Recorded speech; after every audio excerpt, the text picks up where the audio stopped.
परमाणु हथियारों को लेकर भारत की चेतावनी, विशेषज्ञों ने जाहिर की चिंता। चीन पाकिस्तान भारत से है आगे, भारत को बढ़ानी होगी अपनी ताकत। दोस्तों, यूक्रेन रूस के युद्ध के बाद पूरी दुनिया का ध्यान विकास की बजाय हथियारों की ताकत पर चला गया है। इन सब में परमाणु हथियारों को लेकर सबसे ज्यादा चर्चा की जा रही है, क्योंकि ये युद्ध परमाणु युद्ध की चेतावनी दे रहा है। ऐसे में सवाल उठाना स्वाभाविक है कि कौन से देश ऐसे हैं जो परमाणु हथियारों को लेकर सशक्त हैं। आंकड़ों के मुताबिक दुनिया में सिर्फ 9 देश हैं जिनके पास परमाणु हथियार हैं, जिसमें चीन, रूस, Pakistan, France, Israel, United kingdom, United state, north Korea है।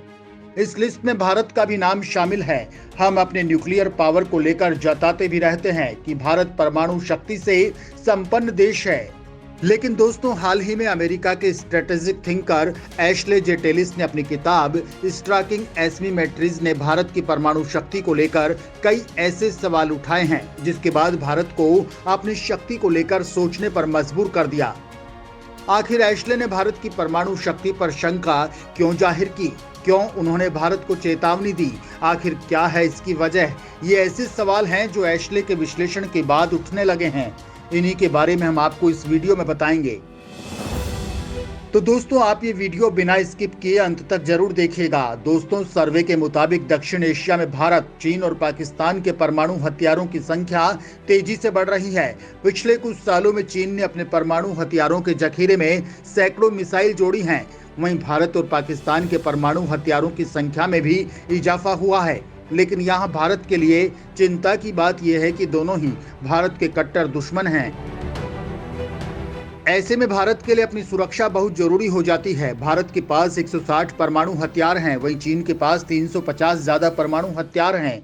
लेकिन दोस्तों, पाकिस्तान के पास 200 परमाणु हथियार हैं। दोस्तों, इनसे ये पता चलता है कि भारत के पास अपने दुश्मन देश से कम परमाणु हथियार हैं, जो सही नहीं है। दोस्तों, जब शुरुआत में न्यूक्लियर बम निर्माण किया गया था तो ये अपने देश की सुरक्षा के लिए बनाए गए थे। आज पूरी दुनिया में 9 देश ऐसे हैं जिनके पास परमाणु हथियार हैं।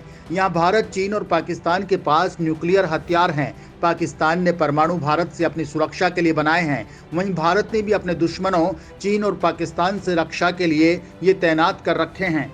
ऐसे में तीनों एक दूसरे पर हमला करने से पहले सोचते हैं। लेकिन दोस्तों, यहाँ भारत के लिए सबसे बड़ी चिंता ये है कि वो भारत से इस मामले में आगे बढ़ चुका है। अभी हाल ही में पाकिस्तान ने टैक्टिकल न्यूक्लियर वेपन डेवलपमेंट कर लिए हैं। ये तकनीक भारत के पास नहीं है। भारत के पास आज भी नॉर्मल परमाणु हथियार हैं। दोस्तों, यहाँ आपको दोनों हथियारों के अंतर के बारे में बता देते हैं। दरअसल नॉर्मल न्यूक्लियर बम 10 से 15 किलोटन के होते हैं, जो बहुत बड़ी तबाही मचाते हैं। लेकिन टैक्टिकल न्यूक्लियर बम 0.5 किलोटन के होते हैं। ये ज्यादा एक्यूरेसी से टारगेट पर हमला करते हैं। आप इसे ऐसे समझ सकते हैं कि जैसे दुश्मन की सेना के हेडक्वार्टर को तबाह करना हो तो टारगेट किया जाता है, लेकिन उसके पास के शहर को कोई नुकसान नहीं होता है। इस मामले में पाकिस्तान को ताकत मिल चुकी है, लेकिन भारत इस मामले में पीछे है। इसके साथ ही पाकिस्तान ने न्यूक्लियर सबमरीन की तरफ भी ध्यान देना शुरू किया है। वो चीन की मदद से लगातार अपने हथियारों की शक्ति बढ़ाता जा रहा है।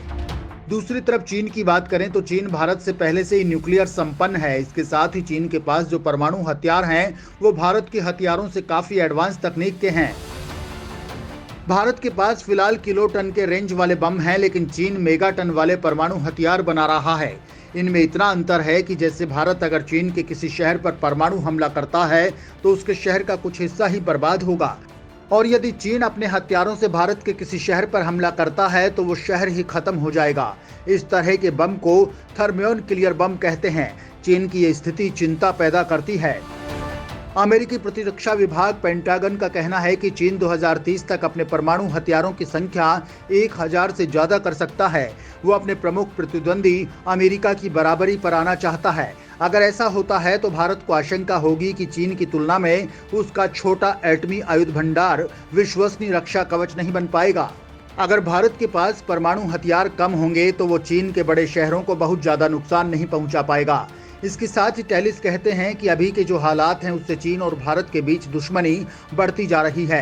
चीन भारत के मुकाबले न्यूक्लियर हथियारों के मामले में ताकतवर है। इसके साथ ही चीन लॉन्ग रेंज पर काम कर रहा है। चीन के शॉर्ट रेंज के हथियार भारत के किसी भी शहर को तबाह करने की ताकत रखते हैं। इसके अलावा चीन ने अपने परमाणु हथियारों की तैनाती गोपनीय रखी हुई है। चीन के सामने भारत ने भी अपने परमाणु हथियारों की लोकेशन बेहद गुप्त रखी है। लेकिन इस मामले में भी अमेरिकी विशेषज्ञ टेलिस का कहना है कि चीन के नए जासूसी सैटेलाइट, आर्टिफिशियल इंटेलिजेंस जैसी निगरानी टेक्नोलॉजी से किसी दिन गोपनीयता का पर्दा हट सकता है।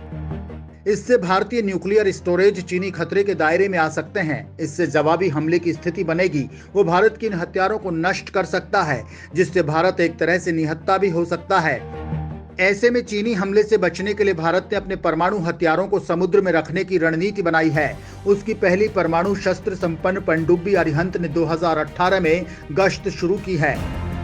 एक अन्य सबमरीन अरिघात के समुद्री ट्रायल चल रहे हैं। वहीं 2 अन्य एटमी सबमरीन का निर्माण जारी है। इसके साथ ही एशले ने भारत की परमाणु शक्ति के लिए भारत को ओकस का उदाहरण दिया है। ओकस यानी ऑस्ट्रेलिया, यूनाइटेड किंगडम और यूनाइटेड स्टेट से है। ऑस्ट्रेलिया की न्यूक्लियर पावर बढ़ाने के लिए यूनाइटेड किंगडम और यूनाइटेड स्टेट मदद कर रहे हैं। ऐसे में भारत को अपनी न्यूक्लियर पावर बढ़ाने के लिए और चीन को रोकने के लिए अमेरिका को फ्रांस के साथ मिलकर भारत की मदद करनी चाहिए, ताकि भारत भी न्यूक्लियर सबमरीन बना सके। दोस्तों, फ्रांस के भारत के साथ अच्छे रिलेशन हैं। इसके अलावा फ्रांस न्यूक्लियर हथियारों के मामले में बहुत आगे है। वह बहुत ही हल्के न्यूक्लियर रिएक्टर बनाता है, जिनकी जरूरत न्यूक्लियर सबमरीन में होती है। एशले कहते हैं कि अगर फ्रांस भारत की मदद करता है तो वो ऑस्ट्रेलिया से पहले न्यूक्लियर सबमरीन बना सकता है, क्योंकि इस सेक्टर में भारत पहले से ही काम कर रहा है। उसकी अरिहंत क्लास सबमरीन उसने खुद ने तैयार की है। ऐसे में अगर भारत को फ्रांस का साथ मिलता है तो वो जल्द ही डेवलप कर सकता है। लेकिन दोस्तों, भारत के परमाणु हथियारों को आगे बढ़ाने में हमारी नीतियां सबसे बड़ा रोड़ा हैं। हम हमारे देश में ना तो न्यूक्लियर रिएक्टर से बिजली पैदा करना चाहते हैं और ना ही परमाणु हथियार बनाना चाहते हैं। जब पूरी दुनिया न्यूक्लियर पावर को भविष्य मान चुकी है, वो उन पर लगातार काम भी कर रही है, लेकिन भारत इस मामले में काफी पीछे और धीमी गति से काम कर रहा है।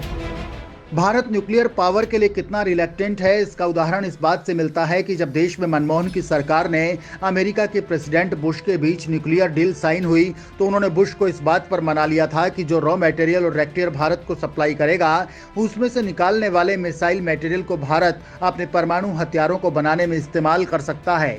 ये भारत के लिए बहुत बड़ी बात थी, क्योंकि इससे भारत के पास न्यूक्लियर हथियार बनाने के लिए अच्छी मात्रा में मटेरियल आ गया था। लेकिन ये मटेरियल आज भी ऐसे ही पड़ा हुआ है। इसे अभी तक काम में नहीं लिया गया। इसे फ्यूचर के लिए स्टोर कर दिया गया है, यानी कि जब जरूरत पड़ेगी तब इस्तेमाल किया जाएगा। दोस्तों, भारत की यही पॉलिसी उसे मात दे रही है। साल 1990 में जब कश्मीर में हालात काफी गंभीर हो गए थे, तब लगने लगा था कि पाकिस्तान से भारत का युद्ध हो सकता है। तब पाकिस्तान ने अमेरिका की मदद से न्यूक्लियर बम बना लिए थे, लेकिन भारत इस मामले में पाकिस्तान से पिछड़ा हुआ था। उसके पास न्यूक्लियर ताकत नहीं थी। तब पाकिस्तान ने भारत को धमकी भी दी थी कि अगर युद्ध हुआ तो वो न्यूक्लियर बम से लड़ेंगे। लेकिन दोस्तों, भले ही ये युद्ध नहीं हुआ, लेकिन यहाँ सवाल खड़ा होता है कि भारत क्या ऐसी स्थिति का फिर से इंतजार कर रहा है? क्या वो पाकिस्तान या चीन के हमला करने के बाद अपना न्यूक्लियर प्रोग्राम बढ़ाने वाला है? इस बारे में आपका क्या सोचना है?